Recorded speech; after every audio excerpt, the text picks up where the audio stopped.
mais Babacar si say kàddu dafa mel da nga jot ay xibaar ni moom ki nga xam ne moo di Amadou Sall doomi Macky Sall du ñëw wuy si mais tey jii bu wuy si wul est-ce que mën nañ ko def mandat d'arrêt ngir jëli ko ñëw mu wuy si mbir mi mais aussi si le cas de Farba Ngom ak Tahirou Sarr bu ñu approfondir li nga xam ne moo di enquête bi ñoo ngi leen nar a toppee yeneen inculpation jàpp nga ni seen cas est-ce que du gën a grave que luñ ko foogee woon. waaw première question bi mooy su wuy siwulee lan mooy taxawaayu Sénégal. Sénégal dafa signé Sénégal dafa bokk ci état yi nga xam ne ils font partie de ce qu'on appelle Interpol. La coopération internationale policière. bu tudd Interpol le siège se trouve à Lyon. fii Sénégal am nañu Interpol. Interpol mooy lan benn système bu ñu teg dimbalante jàppalante entre les polices du monde tax na tey Sénégal buy rechercher kenn te mu nekk France normalement France daf ko war a jëbbal France buy seet kenn mu nekk Sénégal daf ko war a jëbbal. ainsi de suite. comme ça convention. mais il y a des mais par rapport à ça. tey jii par exemple. bu fekkee ne kenn ci ñi nga xam ne Sénégal daf ko soxla par exemple damay jël cadre Amadou Sall actuellement il est localisé au Maroc. xamuma te gëmuma ni am na nationalité marocaine parce que Maroc nationalité am c'est très strict ku dul marocain gëmuma ni am na keneen ku ñu ko jox. léegi amul nationalité marocaine. nationalité bi nga xam ne xamal nañ ko mooy nationalité sénégalaise. bu fekkee ne Sénégal dafa soxla doomi Sénégal fu mu mënti nekk ci àddina bi dëkk boobu dañ ko war a jàpp remettre ko aux autorités yu Sénégal. par contre bu fekkee ne doomi Sénégal par exemple Amadou Sall on va prendre son exemple. bu fekkee ne am na nationalité française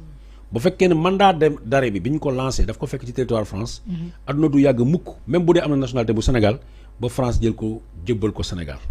la France c'est une notion. C'est un principe de droit international. Les États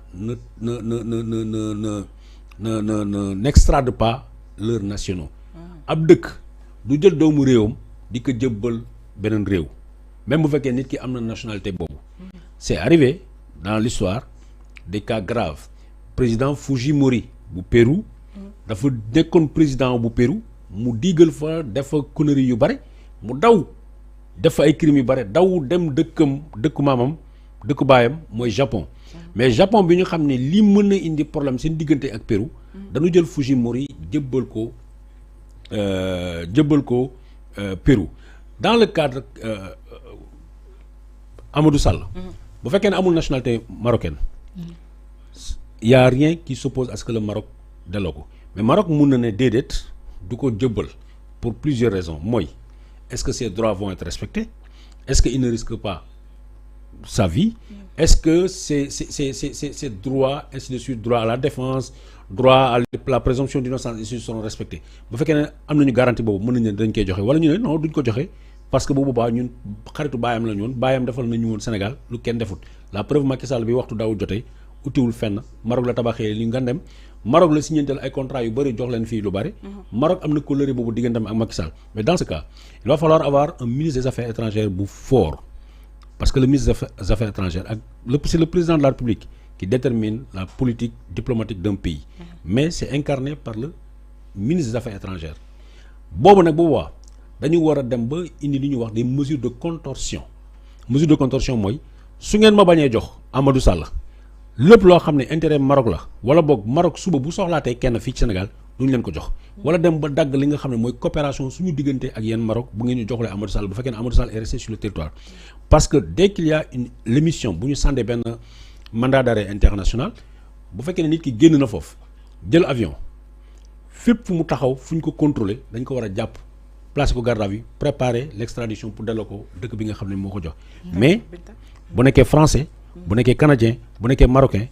lu mel nii damay dégg kaaw Mambay Niang ñi ngi naan am na nationalité Canada wala amul Canada mais bu nekkee Canada ñu bëgg ko extrader kenn du leen ko indil bu nekkee réfugié politique it kenn du leen ko jox donc il faut prendre en considération tous ces faits mais lu bokkul ak loolu amul lenn loo xam ne mën nañ ko def ba duñ ko delloo si mais est-ce que mën na yaakaar par rapport au cas de Farba par rapport au cas de Farba wax naa leen yéen benn dossier ngeen di wax dans ce dossier-là on parle de 31 milliards Farba il est poursuivi au total pour des affaires qui avoisinent 125 milliards ci li nga xam ne tracé nañ ko. dina des nag ay nit ñoo xam ne dinañu wax ci yeneen ci affaire de terrain ci affaire 12 milliards bi nga xam ne kii mu ngi koy wax léegi comment il s'appelle Jean-Michel Sène kenn dugalu ko ci ay chef d'entreprise yi nga xam ne Farba Ngom moo taxaw mu ne damay jël nga jël nga xam ne nit ñi dañuy soxla pour gis président de la République mais am na nooy jaar ak Farba Ngom ñu topp la yéen fii si Kéwoulo fii lañu am benn waay ju ñëw toog ndóoy maa ngi koy nuyuwaale de passage mu ñëw mu wax li mu xam ci Farba Ngom li dox si digganteem ak Farba Ngom dossier yooyu yëpp ñoo gunu ba tey dossier yooyu yëpp ñoo gunu donc c'est triste de le dire kenn souhaitelu kenn parce que bokk naa si ñi taxaw ne bu fekkee ne loi dafa permettre le cautionnement l'article 140 du code de procédure pénale bu fekkee ne Farba taxaw na mu cautionner comme ñeneen dañ ko war a bàyyi mais da ngay cautionner pour un fait pour un dossier précis pour des supposés délits précis mais chaque fois yeneen dañuy ñu tegu xam nga tey par exemple da ngay xool kaw Farba tey à la base dossier commencement bi kenn duggalu ci woon kenn ku mel ni Abdoul Aziz Kane nga xam ne kenn mosu ko woon dégg ci dossier bi mais li ñu wax buñ doon jàpp rakku Farba Ngom muy Birane boobu pas Birane du moins Demba foofu la ñu fekkaale Abdoul Aziz Kane muy xaritam muy tailleur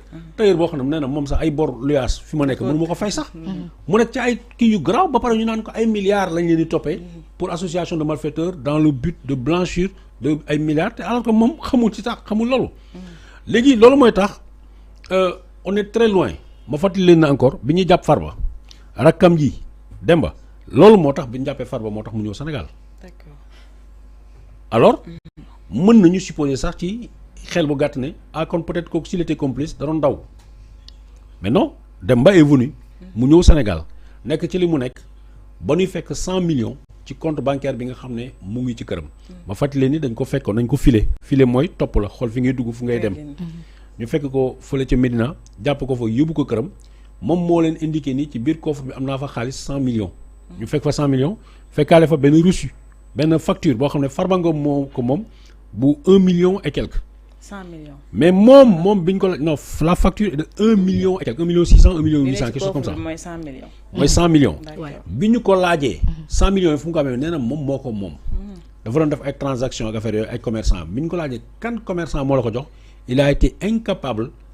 de donner les noms des commerçants yi nga xam ne ñoo supposé jox ko xaalis boobu boole ci facture bi beneen commerçant it moo établir facture bi nga xam ne fekk nañ ko ci coffre bi loolu it beneen dossier la boo xam ne gars yi normalement war nañu convoquer toutes ces personnes là yoo xam ne seen tur feeñ na ci wala gis nañu facture boo xam ne ñoom ñoo ko émettre pour Farba Ngom mais waaw mandat d'arrêt international